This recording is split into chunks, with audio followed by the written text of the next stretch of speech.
El ojo sin párpado. De Pilarete Chasles. Halloween y Halloween, gritaban todos. Esta es la noche santa, la gran noche de los esquelpies y de las hadas. Carrick, ¿y tú, Colean, venís? Están ya todos los de Carrick Border, y van a venir nuestra Meg y nuestra Ginny. Vamos a llevar las cantimploras llenas de whisky del bueno, cerveza espumosa y parrich bien espeso. Hace buen tiempo iba a salir la luna, amigos, las ruinas de Casilis no habrán conocido una fiesta más alegre. Nota. Esquelpies, demonios de las aguas. Feris, hadas. Carrick Border, toponímico. Así hablaba Jack Moirland, un granjero viudo, pero todavía joven. Como la mayoría de los campesinos escoceses, era medio teólogo y medio poeta, gran bebedor y, sin embargo, sobrio y trabajador. Murdoch, Willapray y Tom Ducat estaban a su alrededor, la conversación se desarrollaba muy cerca de la aldea de Casilis. Seguramente no sabéis que es Halloween, es la noche de las hadas, y tiene lugar hacia mediados de agosto. En esta noche se consulta al brujo de la aldea, y todos los espíritus traviesos bailan por los páramos, atraviesan los campos cabalgando los tenues rayos de luna. Se trata del carnaval de los espíritus y de los duendes. No hay cueva ni peñasco que no celebre su fiesta y su baile, no hay flor que no se estremezca al soplo de una ninfa, no hay mujer que no cierre cuidadosamente la puerta, para que los spunkies no roben los alimentos del día siguiente, ni estropeen con sus travesuras la comida de los niños, que duermen abrazados en la misma cuna. Así era aquella noche solemne, tejida de caprichosa fantasía y un secreto temor que subía por las colinas de Casilis. Imaginad un terreno montañoso, ondulado como el mar, y las numerosas colinas tapizadas de verde y brillante musgo, a lo lejos, sobre un picacho escarpado, las murallas almenadas de un castillo en ruinas, cuya capilla, ya sin techo, se ha conservado casi entera y eleva aún al cielo raso las esbeltas pilastras frágiles como las ramas de los árboles en invierno. En toda la zona la tierra es estéril. La dorada retama sirve de refugio a las liebres y la roca aparece desnuda hasta donde alcanza la vista. El hombre, que solo percibe el poder supremo ante la desolación y el temor, mira estas tierras marcadas por el sello de la divinidad. La inmensa y fecunda benevolencia del Altísimo nos inspira poca gratitud, solo respetamos su severidad y sus castigos. Ya bailaban los spunkies sobre la hierba de Casilis y la luna salía, grande y roja, tras la vidriera rota del portón de la capilla. Parecía suspendida, como un rosetón escarlata sobre el que se recortaba la silueta de un pequeño trébol de piedra mutilada. Los spunkies bailaban. Ey spunkie. Una mujer, blanca como la nieve, de largos cabellos resplandecientes. Las bellas alas, compuestas y sostenidas por fibras menudas y elásticas, no nacen de su espalda, sino de sus brazos, a cuyo perfil se adaptan. El spunkie es hermafrodita, tiene el rostro femenino y la grácil y delicada elegancia de la pubertad viril. El spunkie solo va vestido con sus alas, tejido fino y ligero, mullido y compacto, impenetrable y liviano, como las alas del murciélago. Un velo oscuro, difuminado de púrpura y azul tornasolado, brilla sobre este vestido natural, que se repliega alrededor del spunkie cuando descansa como los pliegues de la bandera en torno al asta que la sostiene. Largos filamentos, brillantes como el acero bruñido, sustentan esos amplios velos en los que el spunkie se envuelve, sus extremidades están armadas por uñas de acero. Ay de la mujer que se aventura, al caer la tarde, por los pantanos o los bosques donde se esconde el spunkie. Ya danzaban los spunkies a orillas del Don, cuando la alegre comitiva mujeres, niños, jovencitas se acercó. Los duendes desaparecieron al instante. Sus grandes alas, desplegadas al unísono, oscurecieron el aire, cual una bandada de pájaros que de golpe alzase el vuelo de entre los cañaverales. Por un instante, el claro de luna se oscureció, Moirland y sus acompañantes se detuvieron. «Tengo miedo», gritó una muchacha. «Tonterías», contestó el granjero. «Son ánades silvestres que salen volando». Moirland, le dijo el joven Colean con tono de reproche, «tú acabarás mal, no crees en nada». «Quememos las nueces y casquemos las avellanas», continuó Moirland, sin atender al reproche del compañero. «Sentémonos aquí mismo y abramos las cestas. Aquí hay un buen abrigo, la roca nos cubrirá y el prado nos ofrece un suave lecho. El mismo Satanás habrá de turbar mis meditaciones al calor de la bebida». «Pero podrían encontrarnos los bojilles y los brownilles», observó tímidamente una jovencita. «Que se los lleve el Cranreuch», contestó Moirland. Rápido la Pryke, enciende un fuego de ramas y hojarasca junto a la roca, calentaremos un poco de whisky, y si las mozas quieren saber qué marido les tiene reservado el buen Dios o el diablo, tenemos con qué contentarlas. Bomel Slay nos ha traído espejos y avellanas, semillas de lino, platos y manteca. Laces, eso es todo lo que necesitáis para vuestras ceremonias, ¿no es así? Nota. Bojilles, espíritus de los bosques. Brownilles, espíritus del páramo. Cranreuch, viento del norte. Laces. Sí, respondieron las muchachas. Pero, antes de nada, bebamos, continuó el granjero, quien, por su carácter autoritario, su patrimonio, su bodega bien surtida, su granero repleto y su habilidad como agricultor, había adquirido cierta autoridad en la zona. Es hora de que sepáis, amigos, que de todos los países del mundo aquel en donde las clases inferiores tienen al mismo tiempo una mayor cultura y la mayor cantidad de supersticiones, es Escocia. Preguntádselo, si no, a Walter Scott, el insigne escocés que debe su grandeza a la facultad, recibida de Dios, de representar simbólicamente el carácter y el humor nacionales. En Escocia se cree en todo tipo de duendes y en las cabañas se discute de filosofía. La noche de Halloween está consagrada sobre todo a la superstición. Las gentes se reúnen para desvelar los misterios del porvenir. Los ritos que se practican con este objeto son bien conocidos e inalterables, no existe culto más riguroso en la observancia de sus prácticas.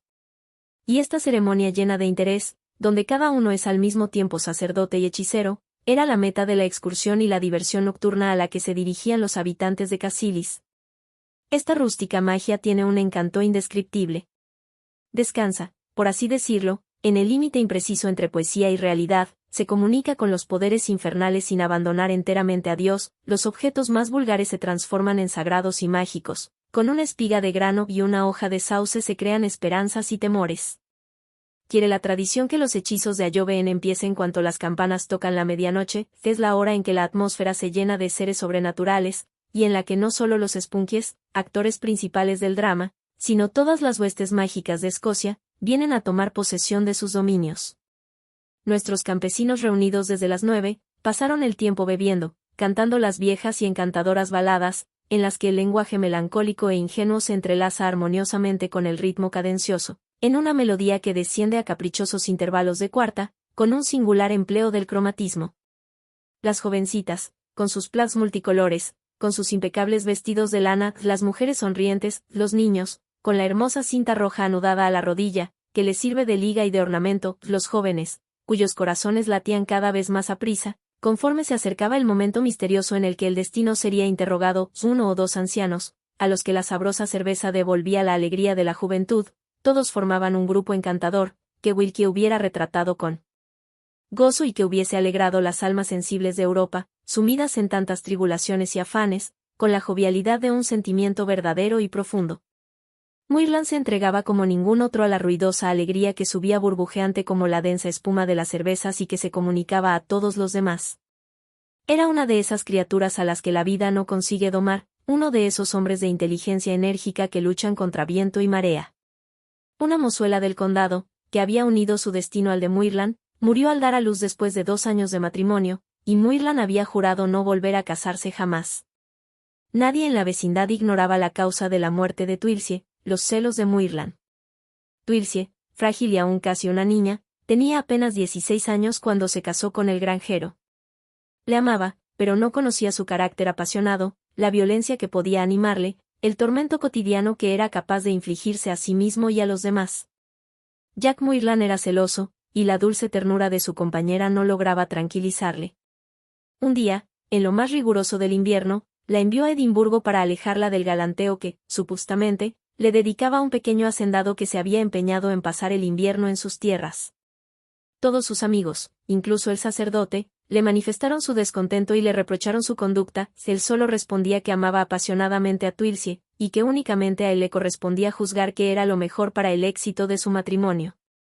Bajo el rústico techo de la casa de Jack se escuchaban a menudo lamentos, gritos y llantos, cuyos ecos llegaban al exterior. El hermano de Twilcie fue a ver a su cuñado para decirle que su conducta era imperdonable, pero esta iniciativa solo dio como resultado una violenta riña.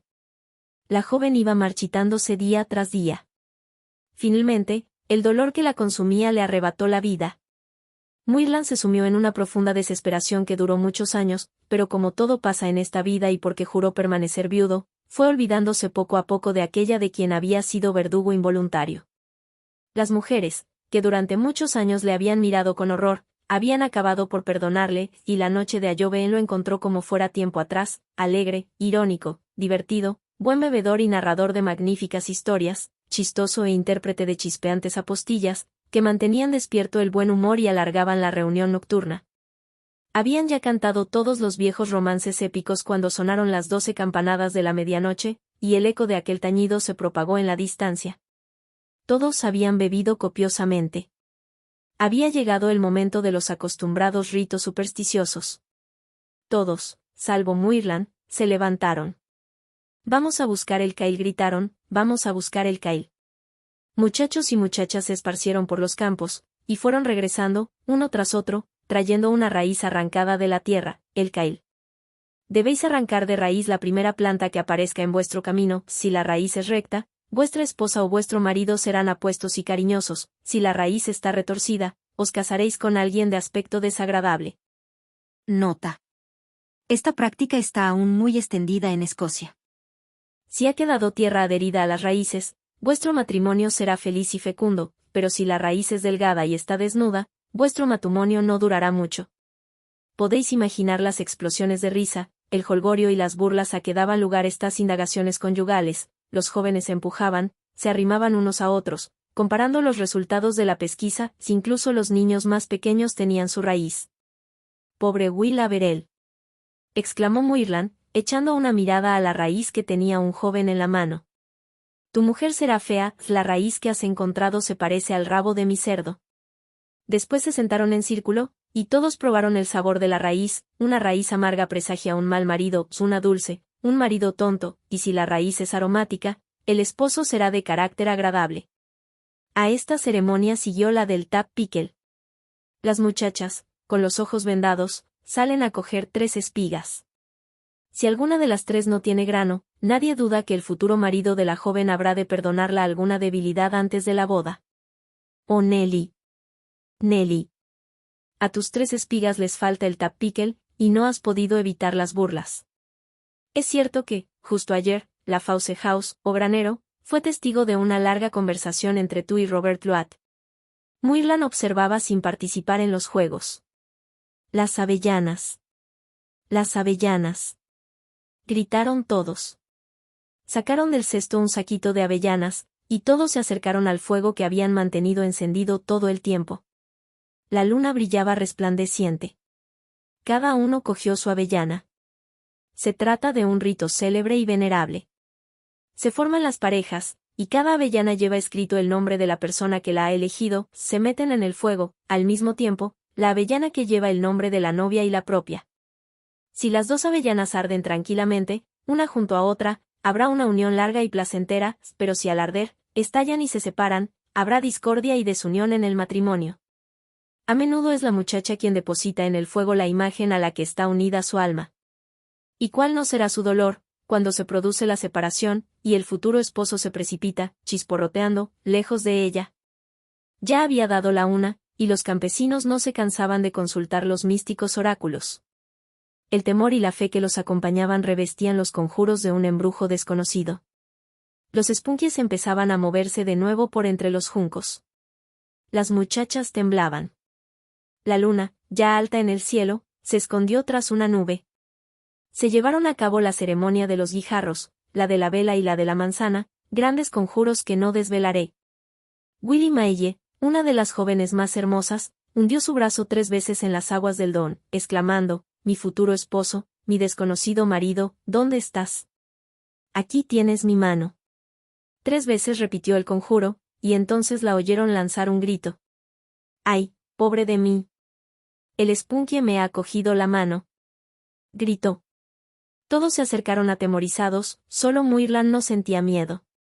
Maille mostró su mano ensangrentada. Los jueces, de ambos sexos, cuya larga experiencia les convertía en hábiles intérpretes de las señales mágicas, declararon sin vacilar que los arañazos no habían sido causados, como sostenía Muirlan, por las espinosas puntas de los juncos, sino que el brazo de la joven portaba la marca de la afilada garra del espunquie.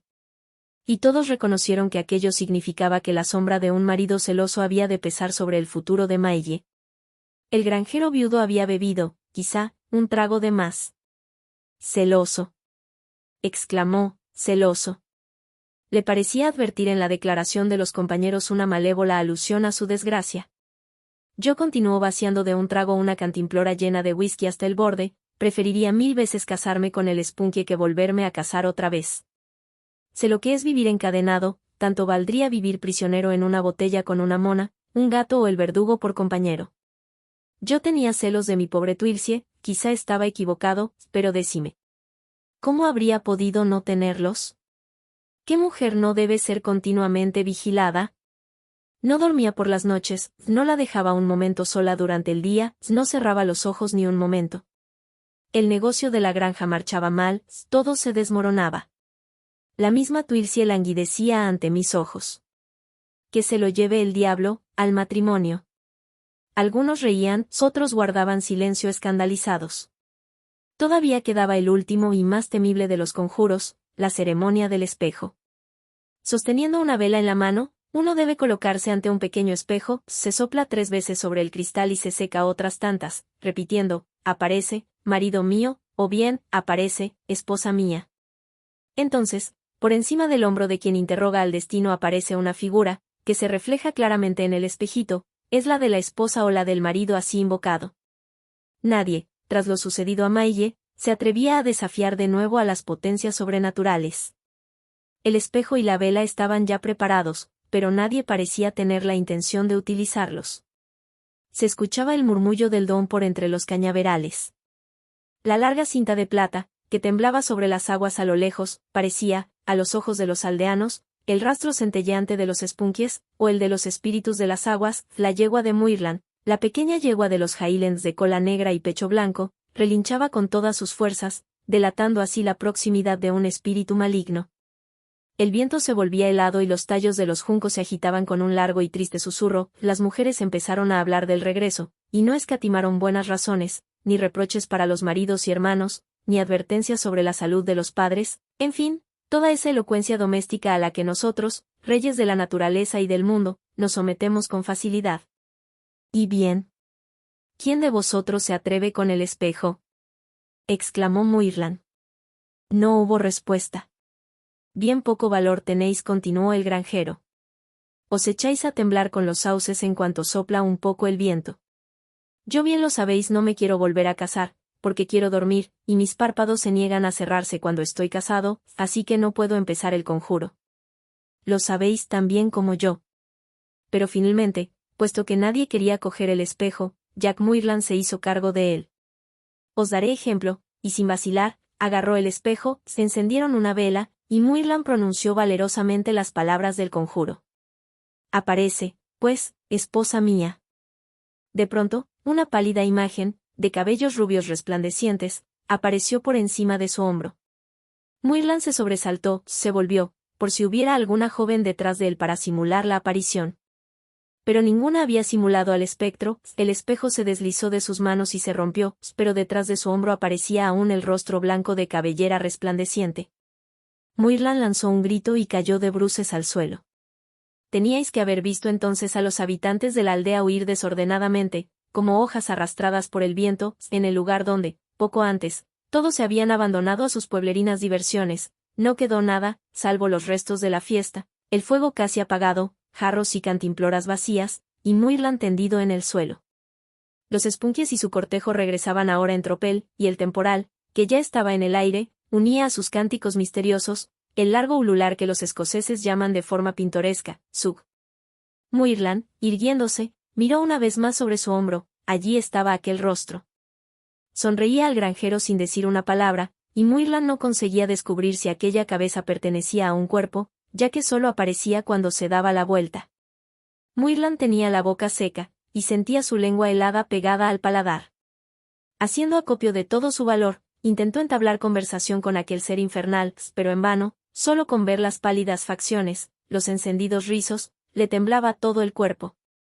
Intentó huir, con la esperanza de librarse de la aparición.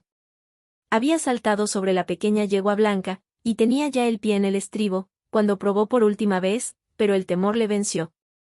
La cabeza estaba siempre junto a él, era su compañera inseparable. Estaba pegada a su hombro como esas cabezas sin cuerpo, cuyos perfiles los escultores góticos disponían a veces en lo alto de un pilar o en el ángulo de un cornizamento. La pobre Meg, la pequeña yegua, relinchaba con todas sus fuerzas y daba coces al aire, mostrando el mismo pánico que su dueño. Siempre que Muirland se volvía, el Spunkie, era sin duda uno de aquellos moradores de las junqueras quien le perseguía, fijaba en él sus ojos brillantes de un azul profundo, sin pestañas que los oscurecieran ni párpados que velasen su insoportable resplandor. Muirland espoleó a la yegua, atormentado siempre por la ansiedad de saber si su perseguidora seguía todavía allí, pero ella no le abandonaba, en vano lanzaba al galope a la yegua, en vano los páramos y los cerros huían a su paso. Muirland ya no sabía por qué camino iba, ni a dónde llevaba a la pobre Meg. Una sola idea le obsesionaba, el Spunkie, su compañero o mejor su compañera, porque la cabeza femenina tenía toda la malicia y toda la delicadeza de una joven de 18 años. Y la bóveda del cielo se cubría de espesas nubes, que parecían devorarlo poco a poco. Nunca un pobre diablo se encontró más solo en medio de los campos, en una oscuridad tan infernal. El viento soplaba como si quisiera despertar a los muertos, y la lluvia caía oblicuamente por la violencia de la tempestad. El resplandor de los relámpagos se desvanecía, devorado por las nubes de las que salían sobrecogedores bramidos. Pobre Muirland, voló tu gorra escocesa azul y roja y no osaste volver atrás a recogerla. La tempestad redobló su furia, el Don se desbordó, sin Muirland, tras haber galopado durante una hora, descubrió con gran dolor, que había regresado al punto de partida. Allí estaba, bajo sus ojos, la iglesia derruida de Casilis, y parecía que un incendio ardía entre los restos de las viejas pilastras, las llamas salían por las rotas aperturas, y las esculturas se recortaban sobre aquel fondo lúgubre. Meg se negaba a seguir avanzando, pero el granjero, a quien le había abandonado la razón y creyendo sentir la horrible cabeza apoyada sobre su hombro, clavó con tanta fuerza las espuelas en los flancos de la pobre Meg, que ésta se desplomó, a pesar suyo, ante la violencia que se le vino encima. Jack dijo una dulce voz, «Cásate conmigo y nunca más volverás a tener miedo». Imaginad el profundo horror del desventurado Muirland. «Cásate conmigo», repitió el Spunkie. Entretanto, huían hacia la catedral en llamas. Muirland, detenido en su carrera por los pilares mutilados y las estatuas caídas, bajó del caballo, había bebido tanto vino aquella noche, tanta cerveza y aguardiente, había galopado tanto y había vivido tantas emociones que terminó por acostumbrarse a aquel estado de misteriosa excitación. Nuestro granjero entró con paso firme en la nave sin bóveda de donde salía el fuego infernal. La escena que apareció entonces ante sus ojos era nueva para él. Una figura acurrucada en medio de la nave sostenía, sobre su espalda arqueada, un vaso octogonal en el que ardía una llama verde y roja. El altar estaba dispuesto con los antiguos adornos del rito católico. Demonios de roja cabellera erizada ocupaban, de pie sobre el altar, el lugar de las velas. Todas las formas grotescas e infernales que la fantasía del pintor y del poeta hayan podido imaginar, se agolpaban, corrían y se entremezclaban en múltiples y extrañas formas. Los asientos del coro estaban ocupados por graves personajes que conservaban los hábitos propios de su rango. Pero bajo las musetas se dibujaban manos de esqueletos, de cuyas cuencas vacías no salía luz alguna. No diré, porque el lenguaje humano no puede llegar a tanto, que incienso quemaban en aquella iglesia, ni qué abominable parodia de santos misterios estaban representando allí los demonios. 40 diablos encaramados en la antigua galería que antaño albergase el órgano de la catedral, sostenían gaitas escocesas de diferentes tamaños. 12 de ellos formaban un trono para un enorme gato negro que marcaba el compás con un maullido prolongado. La diabólica sinfonía hacía temblar las bóvedas semiderruidas, de las que caían, de vez en cuando, fragmentos de piedra. En medio de aquel tumulto estaban arrodillados algunos esbeltos esquelpies, parecidos a encantadoras niñas, a no ser por sus colas, que sobresalían bajo sus hábitos blancos, y más de 50 esquelpies, con las alas extendidas o recogidas, bailaban o reposaban. En los nichos de los santos, dispuestos simétricamente en torno a la nave central, se abrían trombas profanadas, de donde surgía la muerte, en su blanco sudario, sosteniendo entre sus manos el cirio fúnebre. En cuanto a las reliquias que colgaban de los muros, no me detendré a describirlas. Todos los crímenes cometidos en Escocia desde hacía 20 años estaban allí, tapizando los muros de la iglesia abandonada a los demonios. Ahí estaban la cuerda del ahorcado, el cuchillo del asesino, los despojos horripilantes del aborto y las huellas del incesto. Ahí estaban los corazones de los desalmados ennegrecidos por el vicio, y los blancos cabellos de una cabeza paterna aún pegados a la hoja criminal del parricida. Muirland se detuvo y se volvió. La cabeza, su compañera de camino, no había abandonado su puesto. Uno de los monstruos encargados del servicio infernal le cogió de la mano. Muirland no se resistió. Le condujo al altar. Muirland siguió a su guía. Estaba vencido, sin fuerzas. Todos se arrodillaron, y Muirland se arrodilló. Se entonaron entonces unos extraños cánticos, pero Muirland no escuchaba nada. Permaneció inmóvil, atónito, como petrificado, esperando su destino. Entretanto, los himnos diabólicos se hacían más audibles. Los spunkies, encargados de formar el cuerpo de baile, daban vueltas cada vez más frenéticas en su corro infernal. Las gaitas gritaban, mugían, aullaban y silbaban con mayor vehemencia. Muirland se volvió para mirar su hombro aciago, que un huésped indeseable había elegido como residencia. ¡Ah! Gritó con un largo suspiro de satisfacción. La cabeza había desaparecido. Pero cuando su mirada alucinada y asustada volvió a los objetos que le rodeaban, vio con estupor junto a él, arrodillada sobre un ataúd, una jovencita cuyo rostro era el del fantasma que lo había perseguido. Un vestido de lino gris la cubría apenas hasta medio muslo. Podía entrever el escote encantador, los hombros, ocultos por sus cabellos rubios, el seno virginal, cuya belleza dejaba traslucir el liviano vestido. Muirland quedó conmovido. Aquellas formas gráciles y delicadas contrastaban con las horrendas apariciones que se veían en torno a ella. El esqueleto que parodiaba la misa tomó, con sus dedos retorcidos, la mano de Muirland, y la unió a la de la joven. Muirland sintió entonces, cuando su extraña novia le apretó la mano, el tacto de la fría punzada que el vulgo atribuye a las garras del spunkie. Era demasiado para él. Cerró los ojos, y sintió que se desmayaba. Vencido a medias por un desfallecimiento que luchaba por combatir, creyó adivinar a quién pertenecían las manos infernales que le volvieron a montar sobre la yegua, que le estaba esperando a las puertas de la iglesia, pero su percepción era confusa, y vagas sus sensaciones.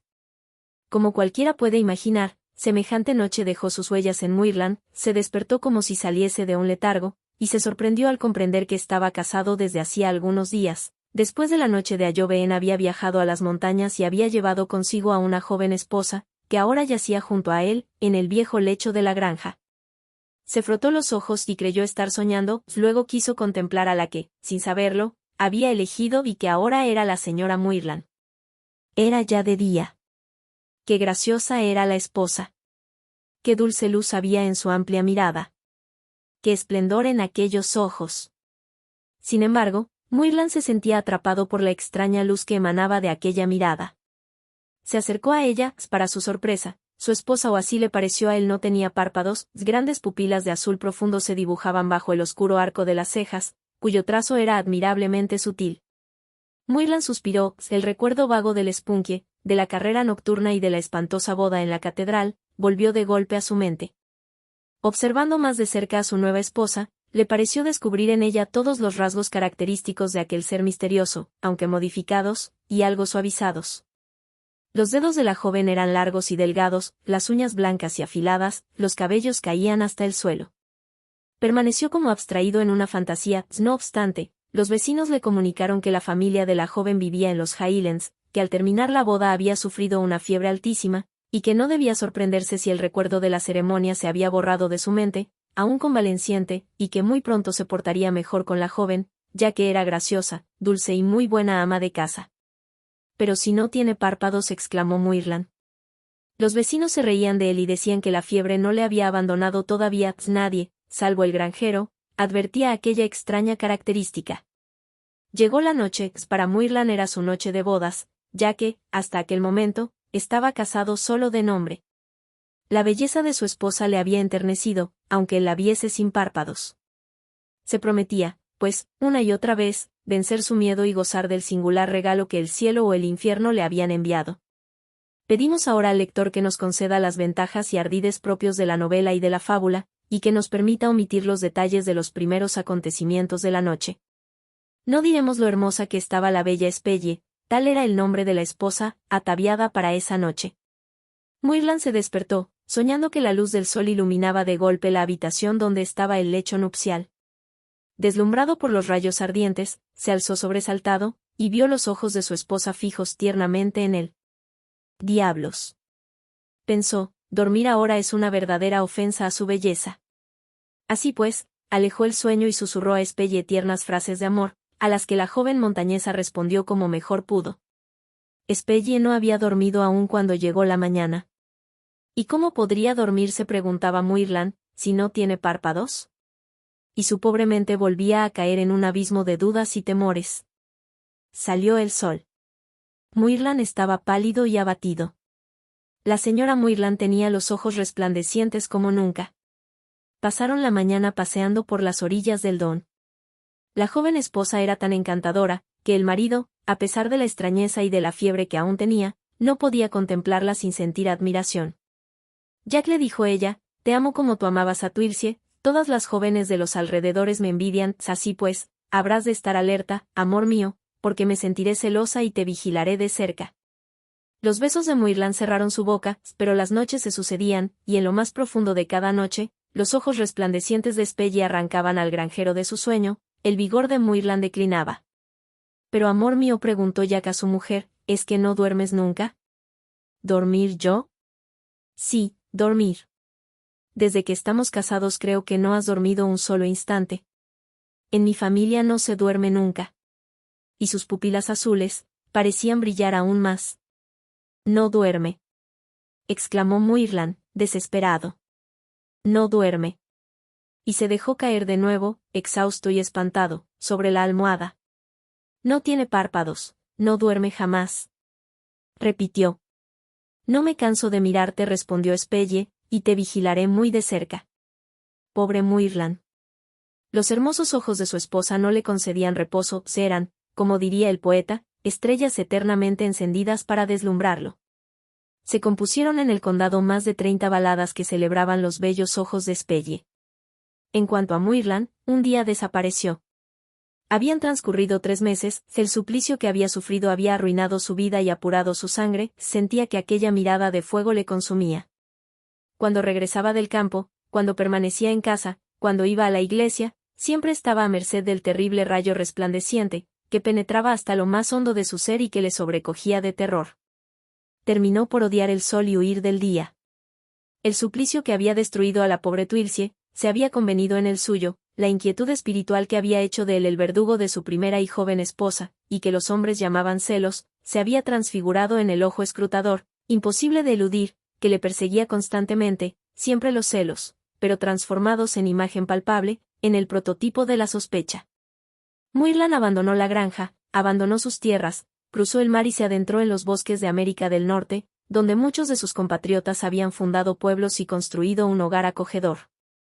Confiaba en que las praderas de Ohio le brindasen un asilo seguro, prefería la pobreza, la vida del colono, la serpiente oculta entre la tupida maleza, un alimento sencillo, simple e incierto, a su techo de Escocia, donde el ojo celoso y perpetuamente abierto relucía para atormentarlo. Después de pasar un año en aquellas soledades, terminó por bendecir su suerte, al menos había hallado el reposo en el seno de aquella naturaleza fecunda. No mantenía correspondencia con nadie, en Gran Bretaña, por temor a tener noticias de su esposa, algunas veces, en sueños, veía aún aquellos ojos sin párpados, y se despertaba sobresaltado, se aseguraba cuidadosamente de que las temibles pupilas vigilantes no estuviesen junto a él, no lo atravesasen, no lo devorasen con su luz insoportable, y entonces volvía a dormirse, feliz. Los Narragansetts, una tribu que vivía por los alrededores, habían elegido como sachem, o jefe, a Massasoit, un anciano enfermizo, de carácter pacífico. Muirland se había granjeado muy pronto su afecto, regalándole el aguardiente que él sabía destilar. Massasoit cayó un día enfermo, y su amigo Muirland fue a visitarlo a su tienda. Imaginad un wigwam indio, una especie de choza cónica con una abertura en lo alto para dejar salir el humo. En el centro de este humilde palacio ardía un fuego, sobre las pieles de bisonte, extendidas en el suelo, yacía el viejo jefe enfermo, a su alrededor, los hombres de la tribu aullaban, gritaban y lloraban, causando tal alboroto, que no solo no hubiera curado a un hombre enfermo, sino que habría hecho enfermar a un hombre sano. Un powham, o curandero indio, dirigía el lúgubre coro y la danza, el eco retumbaba con el estruendo de aquella extraña ceremonia, era la plegaria pública, ofrecida a la divinidad local. 6 jóvenes daban masajes a los miembros desnudos y fríos del anciano, una de ellas, de apenas 16 años, lloraba. El sentido común de Moirland le hizo comprender que el único resultado de todo aquel aparato medicinal iba a ser la muerte de Massasoit. En su condición de europeo y de hombre blanco, todos le consideraban médico de nacimiento. Aprovechando la autoridad que ese título confería, hizo salir a todos aquellos hombres que gritaban, y se acercó al sachem. ¿Quién viene a mí?, preguntó el viejo. Jack, el hombre blanco. Oh, respondió el sachem, tendiéndole la áspera mano. No nos veremos más, Jack. Jack, aunque sabía bastante poco de medicina, advirtió enseguida que el sachem padecía simplemente de indigestión, lo tomó a su cuidado y ordenó que se hiciese silencio. Le impuso una dieta y le preparó un excelente potaje escocés que el viejo engulló como si se tratase de una medicina. En 3 días Massasoit había vuelto a la vida, los gritos de nuestros salvajes expresaban ahora gratitud y alegría. Massasoit hizo sentar a Jack a su lado, le dio a fumar su calumet y le presentó a su hija Nauket, la más joven y bella de cuantas había visto Moirland en la tienda. ¿Tú no tienes una squaw? Squaw, esposa. N de la. Le dijo el viejo guerrero. Toma a mi hija y honra mis canas. Jack se estremeció, recordó a Twilcie y a Spelle, el matrimonio nunca le había traído la felicidad. Pero, por otra parte, la joven squaw era dulce, ingenua y obediente. Además, un matrimonio en aquellas soledades reviste muy poca solemnidad, no tiene gran valor para un europeo. Jack aceptó, y la bella Nauket no le dio jamás ocasión alguna de arrepentirse de su decisión.